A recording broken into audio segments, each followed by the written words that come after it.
ইরানের সর্বোচ্চ নেতা আয়াতুল্লাহ আলী খামেনিকে হত্যার মাধ্যমে যুক্তরাষ্ট্র এক ঐতিহাসিক বড় ভুল করেছে বলে মন্তব্য করেছেন ওয়াশিংটন ভিত্তিক থিংক ট্যাঙ্ক আটলান্টিক কাউন্সিলের উপদেষ্টা হারল্যান উলম্যান। তার মতে শীর্ষ নেতৃত্ব নির্মূল করার এই কৌশল হিতে বিপরীত হতে পারে, কারণ ইরানের ইসলামী শাসন ব্যবস্থার নেতারা এখন আর কোনোভাবেই নতি স্বীকার করবেন না।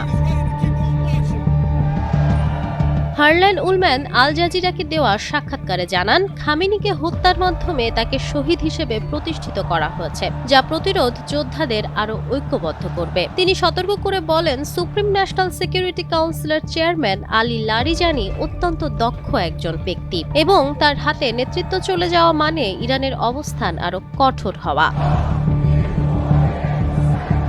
উলম্যানের মতে জানুয়ারিতে ভেনেজুয়েলার প্রেসিডেন্ট নিকোলাস মাদুরোকে আটকের পর দেশটি যেভাবে নমনীয় হয়েছিল, ইরানের ক্ষেত্রে তেমনটি ঘটার কোনো সম্ভাবনা নেই। উলম্যান মনে করেন শীর্ষ নেতাদের সব অংশকে পুরোপুরি নির্মূল করা সম্ভব হয়নি, ফলে এই আক্রমণ ভবিষ্যতে যুক্তরাষ্ট্রের জন্য কাল হয়ে দাঁড়াতে পারে।